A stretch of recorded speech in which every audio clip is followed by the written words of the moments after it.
আমি তো রাত্রে ওরে পেডিগ্রি দিই, ভাত এক টাইমে দিই, বয়েল ভাত দিই, কোনো সময় মাছ বয়েল দিই, কোনো সময় চিকেন বয়েল দিই। কিন্তু আর প্রবলেম হয়ে যায়, লেট্রিনটার খুব প্রবলেম, লেট্রিনটা আর করে না ঠিক মতো। তার জন্য আমি রাত্রেবেলা ওরে ভাত দিই না, ওরে আমি পেডিগ্রি খাওয়া দিই, তার জন্য ওখানে পেডিগ্রি খেতে আসি। আমি এক টাইমে শুধু ভাত দিই ওরে, ও এক টাইমে ভাত খায়। রাত্রে সকালে রুটি খায়, দুপুরে ভাত, আর রাত্রেবেলা পেডিগ্রি খায়।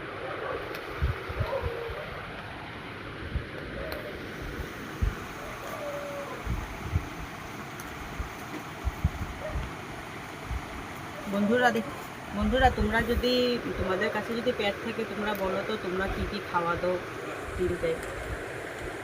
আমি তো জানি না খুব ভালো করে, আমি ফার্স্ট টাইম আমি রাখছি ওরে, যতটুকু পারতাছি ওরে আমি যত্ন করি। দেখো তুমি আদর করে বলে ঘুমাই যেতেছে, করো আবার। আমি ওরে যত্ন করার চেষ্টা করতেছি।